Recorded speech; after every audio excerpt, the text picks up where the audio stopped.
প্রিয় ভোটকর্মী বন্ধুগণ, আপনারা যারা আগামী নির্বাচনে ভোট করাতে যাবেন, তাদের বিশেষত যে কয়েকটা দায়িত্ব এবং কর্তব্য অবশ্যই পালনীয়, সেই দায়িত্বগুলোকে আমি এখানে মোট 7টি ভাগে ভাগ করেছি। চলুন তাহলে আমরা প্রথমে জেনে নেই যে আপনার কি কি 7খানা দায়িত্ব কর্তব্যকে আপনাকে অবশ্যই পালন করতে হবে। দেখুন, এখানে রয়েছে প্রথমে 1 নম্বরে যে অ্যাপয়েন্টমেন্ট লেটার প্রাপ্তি এবং প্রশিক্ষণগুলিতে অংশগ্রহণ, সেটা রয়েছে। নাম্বার 2, নির্বাচনের আগের দিন ডিসপার্সাল সেন্টারে গিয়ে কি করণীয় কাজ সেটা একবার দেখে নেওয়া। 3 নাম্বার, নির্বাচন কেন্দ্রে পৌঁছে নির্বাচনের আগের দিন কি কি করণীয় কাজ। 4 নাম্বার, নির্বাচনের দিন ভোট গ্রহণের পূর্বে আপনার কি করণীয় কাজ। 5 নাম্বার, নির্বাচনের দিন ভোট চলাকালীন কি করণীয় কাজ। 6 নাম্বার, নির্বাচনের দিন ভোটের শেষে ভোট গ্রহণ কেন্দ্রে আপনার করণীয় কাজ। 7 নাম্বার, রিসিভিং সেন্টারে আপনার কি করণীয় কাজ। চলুন তাহলে আমরা এই 7খানা কাজকে এক এক করে বিস্তারিতভাবে আপনাদের সাথে আলোচনা করছি। প্রথমেই আমরা আলোচনা করব অ্যাপয়েন্টমেন্ট লেটার প্রাপ্তি ও প্রশিক্ষণ শেষে আপনার কি করণীয় কাজ, বিশেষত থার্ড ট্রেনিং এর পর। প্রথমত আপনাকে যে প্রিসাইডিং অফিসার একটি বুকলেট দেওয়া হয় সেটাকে ভালো করে একবার দেখে নেওয়া। কমিশনের সর্বশেষ নির্দেশাবলী কি রয়েছে সেটার দিকে নজর রাখা। এবার আপনাকে যে অ্যাপয়েন্টমেন্ট লেটার দেওয়া হয়েছে সেখানে পোলিং পার্টি নাম্বার দেওয়া আছে। প্রশিক্ষণের শেষ দিন সেখানে পোলিং পার্টিদের নিজেদের মধ্যে একত্রে পরিচয় করিয়ে নেওয়া, পারলে নিজেদের ফোন নাম্বার একসাথে নিয়ে একটি হোয়াটসঅ্যাপ গ্রুপ বানিয়ে নেওয়া নিজেদের সুবিধার্থে। আর সেই হোয়াটসঅ্যাপ গ্রুপে সবাইকে বলে রাখতে হবে যে P-1 ডে, অর্থাৎ ভোটের আগের দিন ডিসিতে কোথায় গিয়ে সবাই অপেক্ষা করবেন এবং তারপর সেখানে গিয়ে কি কি করবেন। এবার তাহলে চলুন জেনে নিই ডিসপার্সাল সেন্টার অর্থাৎ ডিসিতে গিয়ে আপনাদের কি করণীয় কাজ। প্রথমত ডিসিতে গিয়ে ডিকোডিং লিস্ট দেখে প্রথমে জেনে নিন আপনার কোন ভোট গ্রহণ কেন্দ্রের দায়িত্ব পেয়েছেন।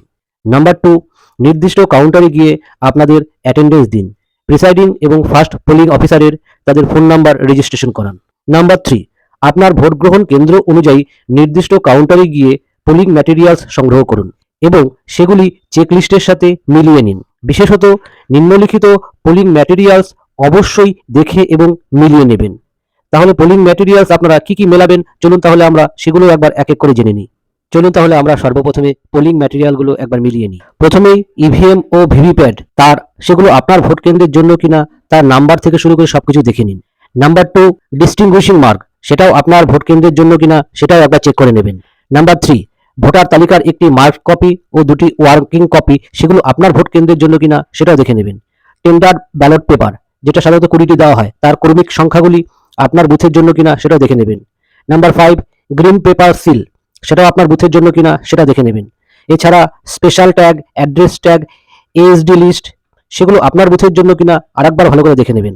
নাম্বার 10, অমোচনীয় কালি, 17A রেজিস্টার একটি, প্রিসাইডিং অফিসারের special metal seal, arrow cross mark, voter slip, presiding অফিসারের ডিক্লারেশন, প্রিসাইডিং অফিসারের রিপোর্ট ও প্রিসাইডিং অফিসারের ডায়েরি, প্রার্থী ও ইলেকশন এজেন্টদের স্বাক্ষরের নমুনা, সমস্ত রকম স্ট্যাটুটারি ও non statutory form, plastic box ও পিঙ্ক পেপার সিল, যেটা সাধারণত মক পোলের স্লিপকে খামবন্দি করার জন্য দরকার হয়। এছাড়া ইঙ্ক প্যাড এবং ব্রেইল ব্যালট। আর একটা কথা বলে দিতে হয়, এবার আপনাদের কাজের সুবিধার্থে অত্যন্ত প্রয়োজনীয় ফর্মগুলি সবগুলি কিন্তু বইয়ের আকারে একসাথে দেওয়া থাকবে, যাতে সেগুলো সবগুলো একসাথে পাওয়া যায়। আর এভাবেই পোলিং ম্যাটেরিয়াল সংগ্রহ করার পর আপনার কাজ হবে আপনার বুথে ক্যামেরা আধিকারিক মাইক্রো অবজারভার ট্যাগিং করা আছে কিনা সেটা দেখে নিন। আর পোলিং ম্যাটেরিয়ালস পরীক্ষার পর প্রিসাইডিং অফিসার সেক্টর অফিসারের সাথে পরিচয় সেরে ফেলুন। এরপর সেক্টর অফিসারের নির্দেশ মতো ভোট গ্রহণ কেন্দ্রের জন্য নির্দিষ্ট করা গাড়িতে ভোট গ্রহণ কেন্দ্রে চলে যান। আর এরপর আমরা আলোচনা করব ভোটের আগের দিন অর্থাৎ P-1 ডের দিন আপনাদের করণীয় কাজ। ভোটের আগের দিন নিরাপদে ভোট গ্রহণ কেন্দ্রে পৌঁছানোর পর আপনাদের প্রথম কাজ হলো ইসিআই নেটের মাধ্যমে সেফ অ্যারাইভাল রিপোর্ট দিয়ে দেওয়া। এরপর ভোট গ্রহণ কেন্দ্র যে ঘরে সম্পন্ন করা হবে সেখানে উপযুক্ত স্থানে ভোটিং কম্পার্টমেন্ট স্থাপন করুন, যাতে ভোটের গোপনীয়তা যথেষ্ট পরিমাণে বজায় থাকে। খোলা জানালার ধারে কখনোই ভোটার কম্পার্টমেন্ট তৈরি করবেন না।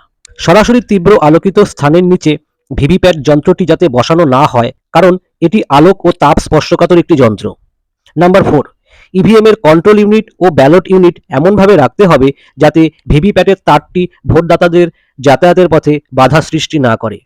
নাম্বার 5, পোলিং অফিসারদের বসার জায়গা, পোলিং এজেন্টদের বসার জায়গা নির্দিষ্ট করে নিন, সেই মতো চেয়ার টেবিল বেঞ্চ সাজিয়ে রাখুন। নাম্বার 6, ভোট গ্রহণ কেন্দ্রে প্রবেশ ও প্রস্থানের পথ নির্দেশ করার জন্য সেখানে স্টিকার লাগিয়ে দিন। নাম্বার 7, ভোট গ্রহণ কেন্দ্রের ভোটাররা কিভাবে লাইনে দাঁড়াবে তা ঠিক করে রাখুন। পুরুষ ও মহিলা ভোটদাতাদের জন্য আলাদা আলাদা লাইন করার ব্যবস্থা করে রাখুন। নাম্বার 8, ভোট গ্রহণ কেন্দ্রের 100 মিটারের মধ্যে কোনো রাজনৈতিক দলের দেয়াল লিখন, পোস্টার বা 200 মিটারের মধ্যে কোনো রাজনৈতিক দলের ক্যাম্প থাকলে তা সেক্টর অফিসারের নজরে এনে ভোট গ্রহণ শেষ হওয়া পর্যন্ত অপসারিত করার জন্য উপযুক্ত ব্যবস্থা গ্রহণ করবেন। 9 নাম্বার, সকল অফিসারের সাথে বসে ভোটে যে সকল স্ট্যাটিউটারি ফর্ম বা নন স্ট্যাটিউটারি ফর্ম ব্যবহৃত হবে সেগুলির প্রয়োজনীয় অংশ পূরণ করে নির্দিষ্ট খামে ভরে রাখুন, বিশেষত বুথের নাম্বার ও তার নাম, মোট ভোটারের সংখ্যা ইত্যাদি। নাম্বার 10, সকল ফর্ম ও খামে ডিস্টিংগুইশিং মার্ক দিয়ে রাখুন। যে 7 প্রকার কাজ আপনাদের করতে হবে এই ভোট গ্রহণ উপলক্ষে, তার প্রথম 3টি ধাপ আপনাদের এই ভিডিওর মধ্যে কমপ্লিট করে দিলাম। অর্থাৎ ভোটের আগের দিন অর্থাৎ P-1 ডে দিন অবধি আপনার কি করণীয় কাজ, সেখানে আপনার যা যা দায়িত্ব কর্তব্য পালন করতে হবে সমস্ত কিছু এই ছোট্ট ভিডিওতে দেওয়া থাকলো। এর পরবর্তী পোলিং ডে যে বিভিন্নভাবে ভাগ করা হয়েছে সেই ভিডিওগুলো দিচ্ছি। আর কেমন লাগলো ভিডিওটা আমাকে একটু কমেন্টে জানাবেন। কোথাও কোনো ভুল ত্রুটি থাকলে ত্রুটি মার্জনা করবেন আর কমেন্টে অবশ্যই সেটা লিখে দেবেন। ধন্যবাদ।